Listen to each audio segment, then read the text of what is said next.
Details చూస్తే ఆదిలాబాద్ నియోజకవర్గ అభివృద్ధికి రాష్ట్రంలో గత 10 ఏళ్లు పాలించిన బీఆర్ఎస్ కేంద్రంలో అధికారంలో ఉన్న బీజేపీ చేసిందేమీ లేదని GCC chairman Kotnaka Tirupati, TPC vice president Atram సుగుణక, Congress party Adilabad assembly incharge Kandi Srinivasa Reddy విమర్శించారు.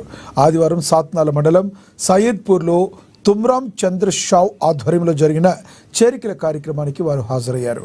గ్రామస్తులు, కాంగ్రెస్ పార్టీ శ్రేణులు వారికి డప్పు చప్పుళ్లతో ఘన స్వాగతం పలికాయి. ముందుగా గ్రామంలోని కొమరం భీం విగ్రహానికి పూలమాలలు వేసి ఘనమైన నివాళులు అర్పించారు. అనంతరం పార్టీలో చేరేందుకు వచ్చిన దాదాపు 100 మందికి కండువాలు కప్పి సాదరంగా కాంగ్రెస్ పార్టీలోకి ఆహ్వానించారు. అనంతరం కంది శ్రీనివాసరెడ్డి మాట్లాడుతూ ప్రస్తుత ఎమ్మెల్యే పాయల్ శంకర్ మాజీ మంత్రి జోగు రామన్నపై తీవ్ర విమర్శలు గుప్పించారు. గత ఎన్నికల్లో ఓటమితో రాజకీయంగా మాజీ మంత్రి జోగు రామన్న పని అయిపోయిందని చెప్పారు. 15 ఏళ్లు ఎమ్మెల్యేగా ఉన్న రామన్న ఒక్క ఇల్లన్నా ఇచ్చిండా అని ప్రశ్నించారు.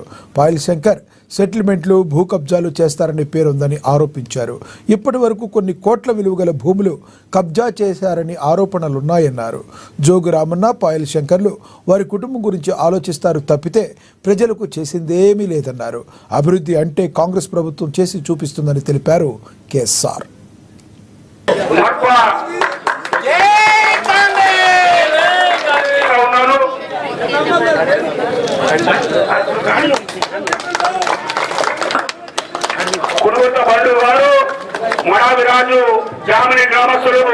సాత్నాల మండలం సైదాపూర్ గ్రామంలో తుమ్రా చంద్రసావు అధ్యక్షతన బీజేపీ నుండి, బీఆర్ఎస్ నుంచి పెద్ద ఎత్తున నా అక్కలు, చెల్లెలు, అన్నలు ప్రతి ఒక్కరు కూడా ఈరోజు కాంగ్రెస్ పార్టీలో చేరినందుకు వారికి కాంగ్రెస్ పార్టీ తరఫున ముందుగా వారికి శుభాకాంక్షలు చెబుతూ స్వాగతం పలుకుతున్నాం. ಇದು ಭಾರತದೇಶಕ್ಕೂ ಸ್ವತಂತ್ರವಾದಲಿಕ್ಕೆ ಕಾಂಗ್ರೆಸ್ ಗೌರ್ಮೆಂಟ್ ಕಾಂಗ್ರೆಸ್ ಈ ದೇಶನ ರಾಜಕೀಯ ಅದಕ್ಕೆ ಮहा ಜಾತೀಯతను बच्चे मतलब आगे को जल जंगल जमीन क्लासी मामा नाटे मामा राजू क्लासी आणि बिरसा मुंडा, रामजी गौडू, कुमरम भीम आणि भूमी मुक्ती विमुक्ती लढाई इंद्रवेली इच्छोगिरा జరిగినకే కాంగ్రెస్ గవర్నమెంట్ మత కాంగ్రెస్ గవర్నమెంట్ చూసి కరలే ఆదివాసి సమాజ్ నేను పద్యాసిమంతా ఆచార విచార ఉద్వాల్ తేజ్వాల్ సంస్కృతి సాంప్రదాయం మా ఆచార చుట్కి సివాయ, మా విచార చుట్కి సివాయ, మా గుణ చుట్కి సివాయ, మా కేర చుట్కి సివాయ మాకే మంతా మాకే సీఎ లాగదని చెప్పి తెలుసు నిజంగా.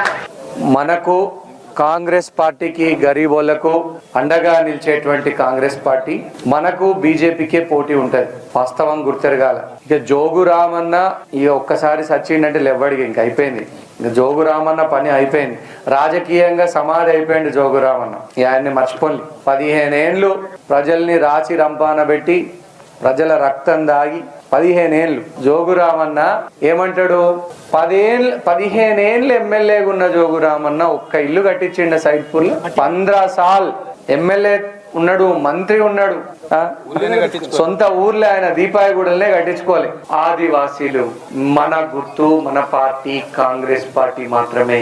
10 ఏళ్ల నుంచి వాడు ఇల్లు తెస్తా, వీడు ఇల్లు తెస్తా అటు టిఆర్ఎస్ వాడు మురిగిండు, మన కాంగ్రెస్ పార్టీకి వ్యతిరేకంగా బీజేపీ వాడు మురిగిండు. 10 ఏళ్లలో ఎవడైనా ఇల్లు తీసుకొచ్చిండా? బీజేపీ వాడు ఇచ్చిండు ఇల్లు, బీఆర్ఎస్ వాడు ఇచ్చిండా? మన కాంగ్రెస్ మళ్ళా కాంగ్రెస్ పార్టీ వచ్చినాకనే ఇల్లు మొదలైనవి. ఏదైనా చేతు గుర్తు కాంగ్రెస్ పార్టీ ఒక్కటే, గరీబోళ్ల పార్టీ, పేదల పార్టీ. మీరు మనం ఏ పార్టీ నమ్మినా ఆదివాసీలని అన్ని మోసం చేసి పోయినా తప్ప కాంగ్రెస్ ఒక్కటే. ఆనాడు ఇందిరా జల ప్రభాని గుర్తు చేసుకుంటుంది. ఇప్పటికి కూడా బోరింగ్ లేచింది, పైపులు తీసుకొచ్చింది, నౌజలు పెట్టింది, కరెంట్ ఇచ్చింది. ఎవరిచ్చిందే? కాంగ్రెస్ ఇచ్చింది. అందరి మధ్యలో వచ్చి మాయమాటలు చెప్పి ఉరికిల్లా లేదా? కాంగ్రెస్ 7 లక్షల కోట్ల రూపాయల బాకీ చేసిపోయాడు కేసీఆర్. రేవంత్ రెడ్డి అని వచ్చినాక కుండల బువ్వ జమ చేసినట్టు బొట్టు బొట్టు బొట్టు ఒక్కో బొట్టు నీళ్లు జమ చేసి ప్రజలందరికీ వంచుతున్నాడు. ఇప్పుడు ఆదివాసులందరూ కూడా గుర్తుపెట్టుకోవాలా, కాంగ్రెస్ మన ఇంటి పార్టీ, ఖాందాన్ పార్టీ. చేతు గుర్తు అనేది కాంగ్రెస్ అనేది ఆదివాసీలకు ఎంతో